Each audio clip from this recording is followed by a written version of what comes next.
A very good evening and a warm welcome to Annie and Joanna. And, she has been the India Bureau Chief of the Washington Post since 2013, 5 years. She has been she has been reporting from India, South Asia and Myanmar since 2013. Before arriving in India, she was a member of the Washington Post social issues team covering wealth and inequality. She has reported from conflict zones in Ukraine and Iraq, where she spent the summer of 2011 examining the continued violence and ramifications of the US troop withdrawal. In 2007, she profiled several victims of the shootings at Virginia Tech, contributing to the Pulitzer Prize-winning coverage of that tragedy for the Washington Post. She is a graduate of the William Allen White School of Journalism and Mass Communications at the University of Kansas. The honors and awards she has won include Human Rights Press Award of Special Merit 2018, Society of Publishers in Asia Award for Editorial Excellence 2017. And one of the things she did while covering the Rohingyas' plight in Bangladesh, she picked up a couple of kids who lost their parents in the violence in Burma, and she did a lovely front page story, and they had nobody to look after them. And some readers of the Washington Post responded to that article, and they are, I think, now looking after those kids. I'll request her to tell us about that story when she starts speaking. Now, she's going back to Washington at a very interesting time. I don't want to say anything more than that. I'm sure she'll have a lot to write about. She is going to be succeeded by Janice Slater. She comes from the Toronto Globe and Mail. She began her career in Asia, first in Hong Kong and then in India as a correspondent for the Far Eastern Economic Review, which was a fine weekly magazine which doesn't come out anymore, and the Asian Wall Street Journal. From 2000 to 2004, she was based in Mumbai, where she became bureau chief, learned Hindi, Namaste ji, and met her husband on the set of a Bollywood movie. We will request her to tell us about that. She was a Knight Bagehot Fellow at Columbia University in New York, and then covered financial markets in New York for the Journal from 2006 to 2010. Since 2010, she has been a foreign correspondent for the Globe and Mail based in the United States and Europe. As a US correspondent, she has covered Wall Street, presidential campaigns, and mass shootings from Newton to Orlando to Las Vegas. She was named the 2015 Journalist of the Year by the Canadian National Newspaper Awards for her work covering the European refugee crisis during a year based in Berlin. Her stories also won Canadian National Newspaper Awards for international coverage and for contributions to a project on thalidomide, which made the Sunday Times of London and its editor Hal Evans very famous in 1975. Joanna is a graduate of Smith College and earned 2 master's degrees at Columbia in New York. Her first newspaper job was at the Post Bureau in her hometown of Toronto, where she worked as a summer intern for correspondents Anne Swanstone and Charles Trueheart. She and her family, including 2 young sons, have just moved to India a few days ago. Sitting on my left is our Vice President, Mr. Jeffrey Gettleman. Exactly 1 year ago, we had a similar party to bid farewell to his predecessor, Ellen Barry, who is now in London. And we have Jeff here. So 3 stars of American journalism. We are delighted to have you in our company. Thank you very much. Now, may I request Annie to tell us something about what our experience has been while covering India and South Asia and Burma, and that story of those 2 kids, and what you're looking forward to in Washington when you go back. Well, I didn't know that there was going to be a program, so I didn't really have any prepared remarks. But I came in 2013, and of course the country was a lot different then. There was a different government, and we saw this amazing. I was fortunate enough to cover this amazing historic election that brought in the Modi government. And I think, we've seen India change a lot since then. I think that, there's a lot more energy and impetus for change in the country. I think there's, there's also, the government's also struggling to make change. And of course, we've also seen a rise in a certain aspect of violence in the country, which I think has been disturbing to some. So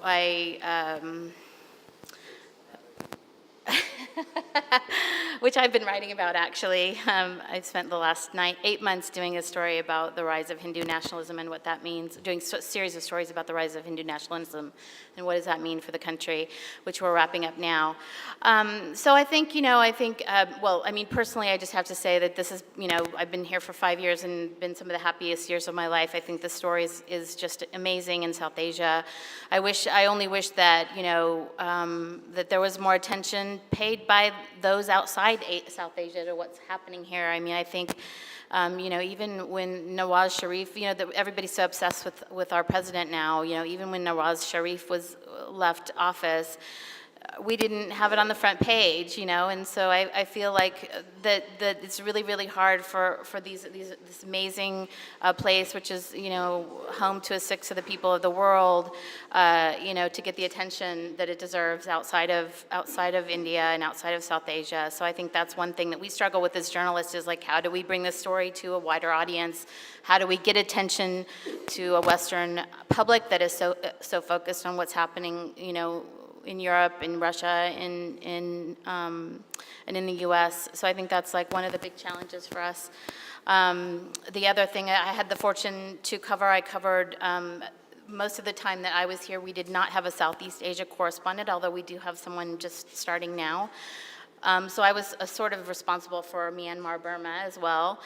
So I was fortunate to be able to cover the Rahega Crisis from almost the beginning of the most recent wave of it, which happened in 2012. So shortly thereafter, I started going to Burma and going to the Rohingya camps. So last year was a really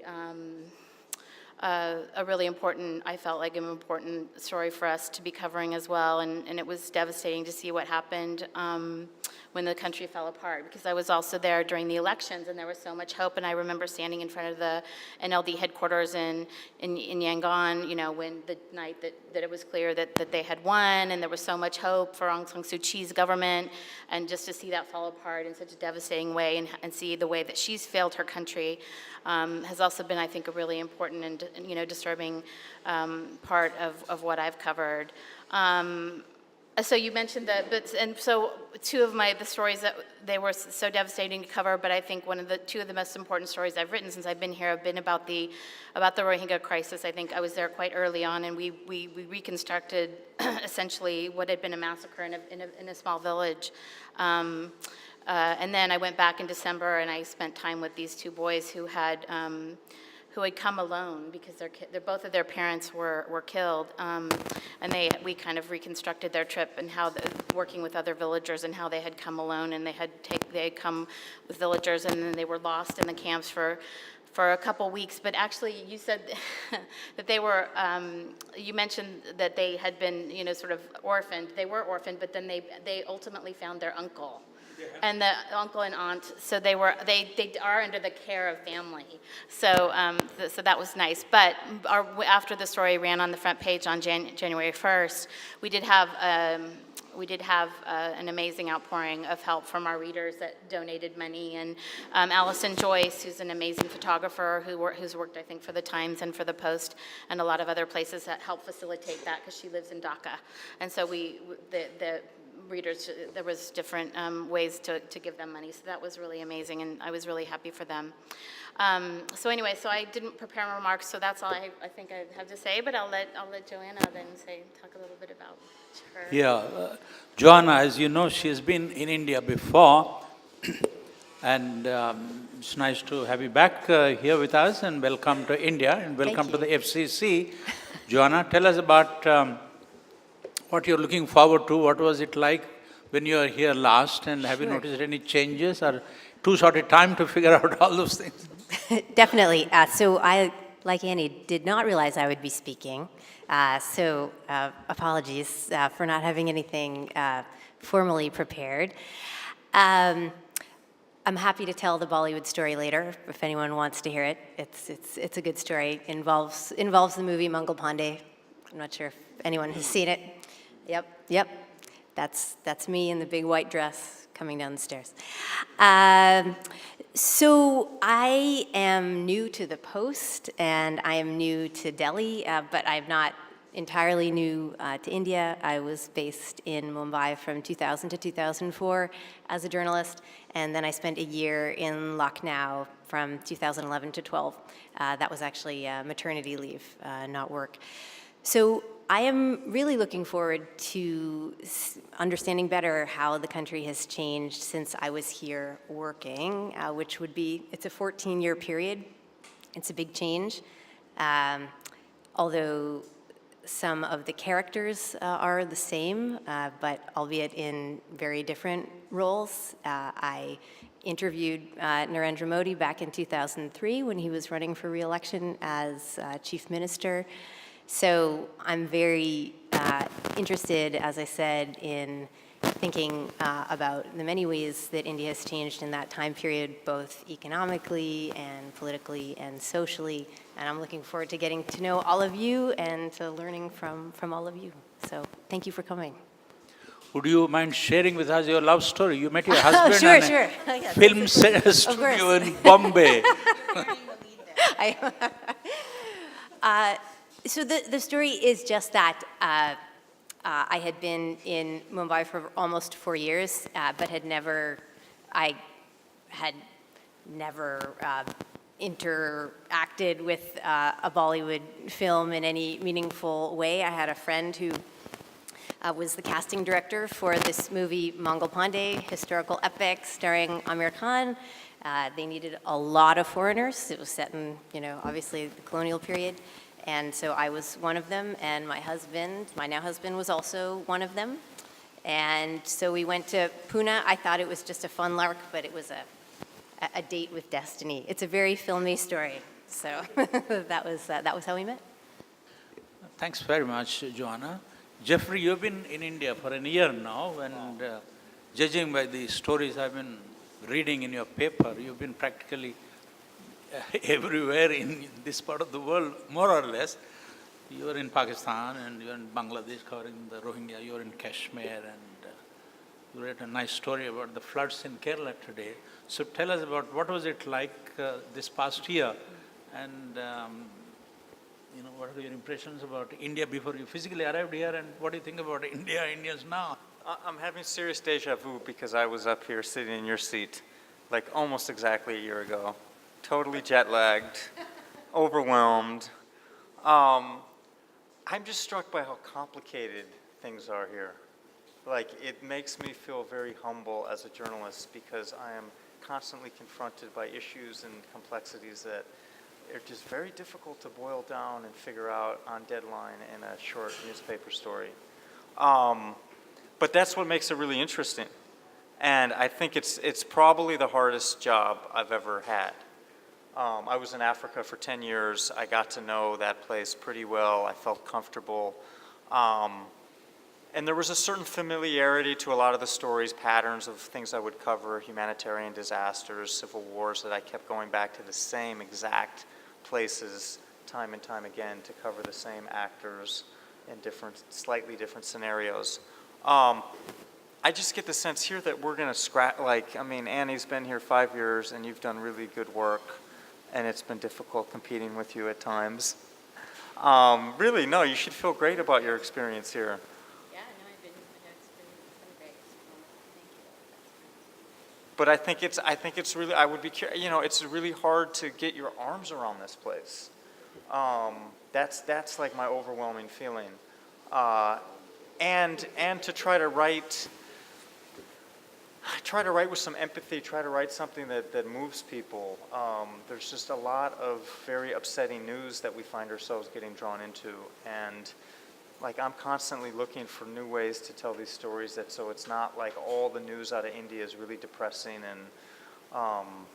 and discouraging. I mean, like the rape issues. I mean, we could just write story after story about that one subject, and occasionally we do stories about it, and it's I don't know what value, how that makes the world a better place or not.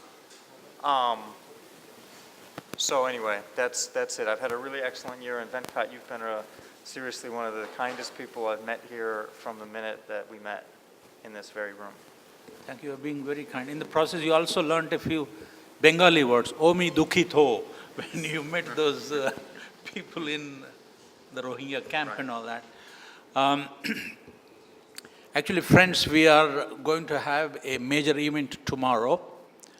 And if you come there tomorrow, it is followed by dinner and all that. And a lucky winner will win 2 tickets, Delhi, Colombo, Delhi. And, dinner for 2 couples in a 5-star hotel and 6 or 5 Parker pens, that kind of story. So the story is about the tourism and hospitality industry in India, how they're trying to increase the number of tourists coming to India from 10 million to 20 million by the year 2020. Okay? And on the 28th, we are going to have a Sri Lankan night here. There will be dance performances. And the master chef of the Mount Lavinia Hotel, the most prestigious hotel in Sri Lanka, is here. He'll make special dishes for us. And the announcement is already out on this. And we are reviving the film club. We are going to show a couple of films. Satyajit Ray's Shatranj Ke Khiladi, and also The Answer, based on the life of a well-known Indian guru, and an American who followed him, and it's a very interesting story. Victor Banerjee plays the guru's role. And before I request Munish to make some more announcements and propose a vote of thanks, may I request our friend from the Hare Rama, Hare Krishna. He wants to present the Gita, the holy book of the Hindus, which is a couple of millennia older than the Bible and the Quran. Please.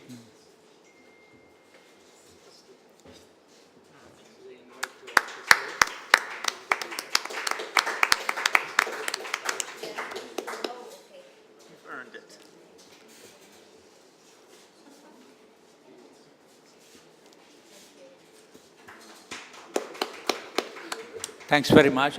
They have a little table on top of which they have, the latest publications. And they have an invitation for FCC members to attend the Krishnashtami celebrations in Rajokri, just close to the airport. Any of you want to go there? It's a very colorful story worth televising, that kind of stuff. So please collect your invitations. May I now request Munish to make the other announcement about the Unicef event and also to propose a vote of thanks. Well, thank you, friends, for first of all gathering here. We'll miss you, Annie. And we welcome you here, Joanna. And it's sad to see friends go, but then I'm sure that you're on to good things and good stories. UNICEF is planning to do an event on the 13th of September here.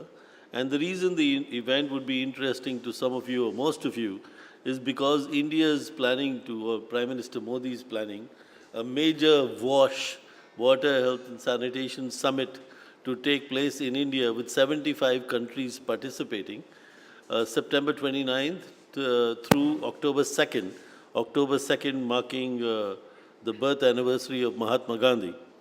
And I think one of the, it's a 4-day international conference that will bring together ministers from these countries. And India wants to show that it has created one of the world's biggest programs of, in the Clean India mission, which is called the Swachh Bharat mission.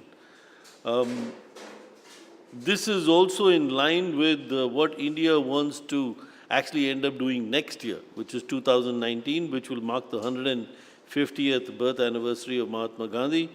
The reason they are doing this here on the 13th of September is to involve a lot of the journalists who can attend, to do a round table here, to get some ideas from all of us. And also before the conference or even after the conference, invite whoever is interested, at least from, especially from the foreign media, to go and see live the demonstrations in different parts of India, interiors of India, as to how really the Clean India mission has succeeded or not. So we would recommend, as part of Foreign Correspondents Club series of events, that you please join us on the 13th of September here for a press conference, and that would lead into the big event. Other than that, it's great to welcome all of you back here. Hopefully the monsoons are over. We prevent, at least in this room, the mosquitoes from coming in, which you saw last year. I'm sure you remember, while we were still building this room, it was infested and we were all trying to catch up and celebrate. But this has been a great last 1 year for us. And we've come a long way as Foreign Correspondents Club. Now we are up to almost 900 members, and 600 of those are journalists. We have a lot of very good events. Venkat named a few events, and I think some of the other big events would come up later in the year. Let's see what we can do for Christmas and New Year's this year, Venkat. We should really plan a big Christmas party and a New Year party here. Thanks. Thanks very much. I don't know if you guys want to, comment about any story Annie or Jeff has written. I don't know, you got to see. All that I want to say is that, they are the best in American journalism. And you may have seen All the President's Men and the Post, most recently, about, these two great newspapers. I'm very happy that they are with us right now. If you want to interact with them, they are going to be here. Please join us for drinks and